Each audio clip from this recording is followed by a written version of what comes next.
Akhirnya One Piece chapter 1126 sudah rilis versi bajak lautnya. Inilah saatnya Mimin untuk mereview sekaligus menganalisis One Piece chapter 1126. Sebelum kalian menikmati videonya, jangan lupa klik tombol like-nya ya. Hayo, udah belum? Like dari kalian akan menambah semangat Mimin untuk memberikan informasi mengenai One Piece pada nakama player sekalian. One Piece chapter 1126 mendapatkan judul Bertanggung Jawab, di mana judul kali ini merujuk pada Bartolomeo yang bertanggung jawab atas tindakannya membakar bendera bajak laut Jeki. One Piece masih melanjutkan cover story mengenai perjalanan Yamato berkeliling negeri Wano. Yamato diperlihatkan sedang makan soba di Kuri. Yamato mendengar di toko soba bahwa gadis-gadis muda dari Kuri menghilang. One Piece chapter 1126 diawali dengan catatan editor yang bertuliskan, para raksasa menceritakan sebuah kisah. Jin memperlihatkan kru topi jerami, para raksasa dan lainnya yang masih melanjutkan pesta tuak cap tikus mereka di atas kapal raksasa Elbaf. Oimo dan Kashi memberitahu kru topi jerami bahwa setelah perpisahan mereka di Water Seven, mereka pergi ke Little Garden untuk melihat keadaan kapten mereka. Sambil melahap daging banteng, Luffy berkata, itu sudah berlangsung selama 100 tahun. Tentu saja kalian ingin tahu. Ketika Oimo dan Kashi tiba di sana, mereka menemukan Dory dan Brogy tanpa senjata, sedang bertarung menggunakan tangan kosong. Brogy pun tertawa, sementara itu Luffy mempertanyakan alasan mereka melakukannya. Dory pun menjawab, kia. Untuk beberapa alasan, senjata kami rusak. Oimo dan Kashi kembali berkata, kau pikir salah satu dari kedua pria tangguh ini akan mati hanya karena bertarung tinju? Karena pertarungan itu hanya akan bisa ditentukan oleh kematian. Sehingga Oimo dan Kashi menghentikan mereka dan membujuk mereka kembali ke Elbaf untuk mendapatkan senjata baru. Nami kemudian bertanya pada Dory dan Brogy, kalian kembali untuk mendapatkan senjata? Jadi itu berarti kalian akan melanjutkan pertarungan? Tentu saja, teriak Dory dan Brogy. Nami kemudian meminum satu gelas besar tuak cap tikus sembari berkata, tidak bisa dipercaya. Hei Nami, apa kau tidak belajar sesuatu dari Little Garden? Tanya Usopp yang kesal dengan tanggapan Nami. Benar, beritahu dia Usopp, tambah Luffy. Semua kru topi jerami diperlihatkan menikmati miras oplosan yang disediakan oleh para raksasa. Sanji pun bertanya, sake ini cukup kuat. Salah satu raksasa di sana menjawab, ini adalah absinthe. Miras oplosan yang juga dikenal sebagai peri hijau bisa menyebabkan halusinasi. Hati-hati, kia. Kru topi jerami dan para raksasa larut dalam pesta. Di sisi lain, Bonnie duduk di pangkuan Kuma dan kita bisa melihat sedikit senyuman di wajah Kuma. Bonnie pun berkata pada ayahnya, sekarang kita akhirnya bisa melihat Cakrawala bersama, ayah. Scene kemudian berpindah ke sebuah pulau. Terdapat pernyataan dari narator. Lebih dari sebulan yang lalu, di Pulau Garter, di dunia baru, sebuah insiden terjadi. Bajak laut Bartolomeo si kanibal di salah satu wilayah Kaisar Rambut Merah membakar bendera bajak laut yang dikibarkannya di kota dan menodai kehormatan Yonko. Bartolomeo dipukuli oleh bajak laut Rambut Merah dan sekarang dia terikat dan berlutut di hadapan Shanks. Shanks mengatakan bahwa jika dia memaafkan Barto, pulau-pulau dan bajak laut lain yang telah meminjam benderanya akan kehilangan kepercayaan dan harga diri mereka, sehingga menempatkan teman-temannya dalam bahaya. Yap, alasan Shanks mengapa dia sangat fokus dengan insiden yang dilakukan oleh Bartolomeo memang sangat masuk akal. Kita ketahui jika aliansi Shanks tidaklah kuat, hal ini dikonfirmasi langsung oleh perkataan Kid.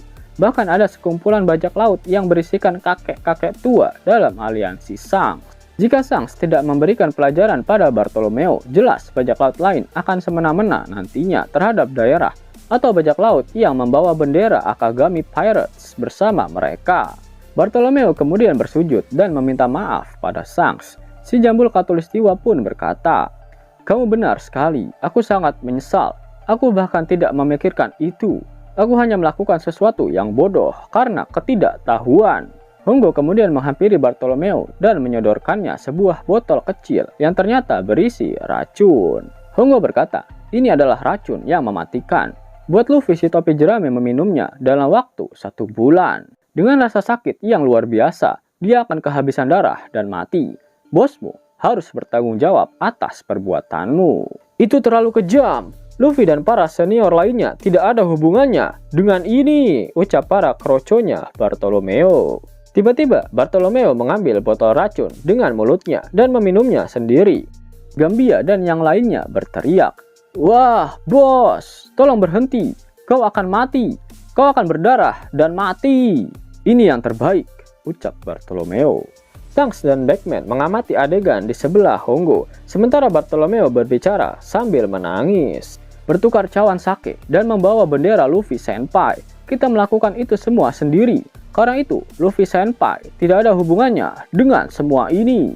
Dan aku ingin kalian merahasiakan masalah ini, karena aku tak ingin menyia-nyiakan satu detik pun waktu berharga milik Luffy Senpai untuk orang sepertiku. Cerita ini hanya akan berakhir sebagai berandalan yang menantang seorang Yonko sendirian dan terbunuh sebagai balasannya, tidak lebih. Bahkan aku ingin melihat saat Luffy Senpai menjadi Raja Bajak Laut. Karena aku bodoh, aku mengacaukannya. Sialan, tolong jaga kruku setelah ini." "Bos!" teriak Gambia. "Selamat tinggal, kruku," balas Bartolomeo. Beruntung bagi Bartolomeo, isi botol itu bukan racun, dan Shanks membiarkan mereka pergi. Saat Going Luffy Senpai berlayar dari pulau dengan kecepatan penuh, Bartolomeo mengatakan kepada Gambia bahwa dia pikir Shanks adalah orang yang menakutkan karena status Yonko-nya. Tetapi sekarang dia menemukan Shanks lebih lunak dari apa yang dia duga. Pada saat yang sama, kita bisa melihat Shanks tersenyum di Red Force. Backman mendekati kaptennya untuk berbicara. "Apa yang kau senyumkan, bos?" Shanks menjawab, "Hanya membawa kebahagiaan bagiku memikirkan Luffy punya seseorang yang sangat peduli padanya." Kemudian Yasop muncul di belakang Shanks dan Backman. Dia mengarahkan senapannya ke Going Luffy Senpai. Yasop berkata, "Baiklah bos, minggir. Bisnis adalah bisnis." Yasop menembak dan menghancurkan kapal Bartolomeo dalam ledakan besar. Kita bisa melihat kepala kapal Luffy hancur. Kemudian narator berbicara. Dekat pantai Pulau Gartel, kapal bajak laut Bartolomeo tenggelam. Nasib mereka tidak diketahui. Scene kemudian berpindah ke Hachinosu. Blackbeard telah kembali dan sekarang dalam pertemuan bersama nakamanya. Teach terlihat sangat marah dan berkata sembari menarik mulut Bizarro. "Apa yang terjadi di sini saat aku pergi, Bizarro?" "Nah, tentang itu," ucap Bizarro. Belum selesai berbicara, Teach kembali nyerocos. "Kau pasti sudah mendengarnya kan? Dunia akhirnya mulai bergerak. Poneglyph bukan hanya pengetahuan umum di Underworld lagi." Dengan kata lain, ini akan menjadi perebutan Poneglyph antara sesama kaisar. Bahkan pemerintah dan Marine juga akan terlibat. Mereka tidak akan mengabaikan kita dan membiarkan segala sesuatu berjalan sesuai keinginan kita. Disitulah kartu Koby kita menjadi penting. Dan kau biarkan dia lolos. Bizarro lalu berkata, "Aku benar-benar minta maaf, Teach. Tolong dengarkan ceritaku. Pertama, mereka membiarkan Moria bebas. Kau juga membiarkan Moria kabur," teriak Kurohige. Bizarro mengendalikan tengkorak raksasa yang memiliki beberapa perban akibat serangan Garp dan Koby. Sanjuan Wolf membantu dalam rekonstruksi pulau. Dia memindahkan bangunan kembali ke lokasi aslinya, tetapi pada saat yang sama, dia menghancurkan lebih banyak bangunan karena ukuran Sanjuan Wolf sangat besar. Para bajak laut di Hachinosu bersemangat dan siap untuk pergi mendapatkan One Piece bersama Teach. Teach senang mendengar semangat dari para bajak laut. Dia lalu berkata, "Hahaha, semangat kita meningkat. Kita harus menggunakan ini untuk keuntungan kita. Jadi, biarkan aku mendengarnya sekali lagi. Kuzan, Koby berhasil lolos. Tapi kita berhasil menangkap Garp," jawab Kuzan. "Hahaha, ini yang terbaik," ucap Kurohige. "Kau lihat, Teach, nilainya baru saja naik," tambah Bizarro. Kuzan kembali berkata, "Tepatnya aku berniat membunuhnya, tapi dia selamat. Ini adalah prestasi yang luar biasa, Kuzan. Siapa lagi yang bisa mengalahkannya?" ucap Kurohige. "Tidak, kami hampir tidak bisa mengalahkannya walaupun kita semua mengeroyoknya," tutup Kuzan. "Angin keberuntungan berpihak pada kita. Wih, haha," ucap Burgess. Kita melihat Garp yang ditutupi perban terikat dengan banyak rantai di dalam sel yang gelap. Pudding juga ada di pertemuan itu. Dia dipaksa duduk di samping Blackbeard. Sementara dia mengatakan bahwa mereka bahkan menangkap gadis bermata 3. Kemudian Blackbeard memanggil Laffy. Dia berada di kantor pusat perusahaan ekspedisi laut, UMIT. Yap, UMIT adalah salah satu kaisar dunia bawah dan salah satu tamu di pesta teh Big Mom. Laffy sedang mengamati pergerakan tentara revolusioner untuk memutus pasokan ke Merijoa. Kita bisa melihat beberapa kapal terbakar di pelabuhan. Ya, Komodor, jawab Laffy. Teach lalu bertanya, apa yang terjadi di sana dengan tentara revolusi? Laffy lalu menjelaskan bahwa taktik kelaparan tentara revolusi sangat serius dengan kerusakan terus-menerus dari gondola di Red Port, terutama selama pengangkutan makanan tidak akan bergerak 100%. Selain sabotase pasokan makanan yang datang dari negara lain, bahkan dengan makanan yang berhasil diamankan oleh Marine, itu tidak akan berarti apa-apa ketika gondola sedang rusak. Laffy kemudian menjelaskan, ini akan menjadi hal yang belum pernah ada sebelumnya dalam sejarah. Jika seorang Tenryubito mati karena kelaparan, itu cukup menarik. Hahaha, berhentilah bersenang-senang dan mulailah persiapan, ucap Teach. Tentu saja, jawab Laffy. Sementara itu, Karibo, Katarina Devon, dan Augur tiba di Hachinosu. Pizarro meraih kapal dengan lengan raksasa pulau untuk membawanya langsung ke pertemuan. Yap, menarik kok. Untuk apa Teach memata-matai pergerakan pasukan revolusioner? Terdapat sebuah clue jika Teach meminta Laffy untuk fokus pada persiapan. Yap, saat ini Teach sedang mempersiapkan untuk mendapatkan harta karun One Piece. Dan sekarang dia sedang mengumpulkan Road Poneglyph. Ditambah dengan kata-katanya mengenai Poneglyph pada Pizarro, semakin memperkuat jika Teach sedang mengincar Poneglyph yang dimiliki oleh pasukan revolusioner. Poneglyph apa yang diincar? Tentu saja Road Poneglyph. Laffy pernah berkata jika Road Poneglyph terakhir dipegang oleh pria dengan bekas luka bakar. Pria itu menggunakan kapal hitam. Yap, saat ini sosok yang diperlihatkan menggunakan kapal berwarna hitam baru Monkey D. Dragon dengan kapal Wind Ganmanya. Sehingga kemungkinan besar Dragon benar-benar si pria dengan bekas luka bakar itu. Lalu mengapa Dragon tidak khawatir dengan kondisi Garp yang ditangkap oleh Kurohige? Karena dia memiliki mata-mata di bajak laut Kurohige. Dan Kuzan lah orangnya. Ketika bertarung melawan Garp, Kuzan sempat mengkhawatirkan kondisi mentornya itu. Selain itu, ketika bertemu dengan Smoker di Panghazard, Kuzan mengatakan jika dia masih tetap dirinya yang dulu.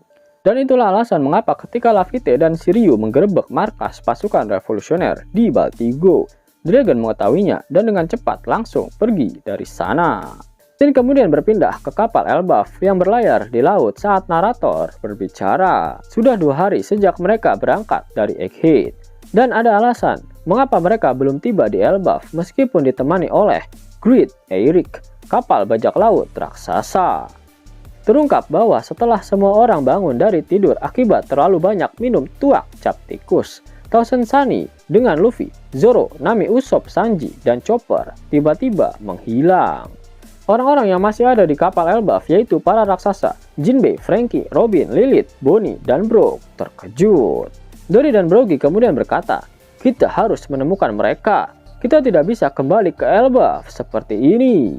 Mungkin mereka dihancurkan oleh ikan, ucap Robin. Hentikan itu, ikan-ikan di sini sangat besar, sehingga mungkin benar.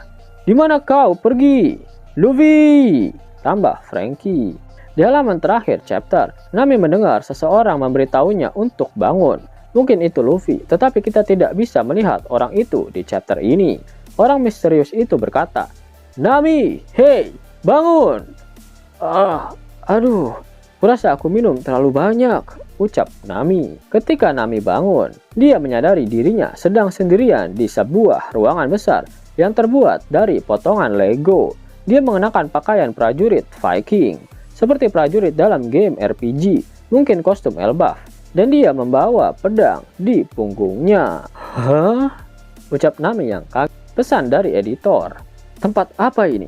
Petualangan baru menanti. Itulah video mengenai review serta analisis untuk One Piece chapter 1126. Jika kalian menyukai video ini, jangan lupa klik like, share, dan subscribe channel ini ya, agar kalian semua tak ketinggalan info menarik seputar One Piece.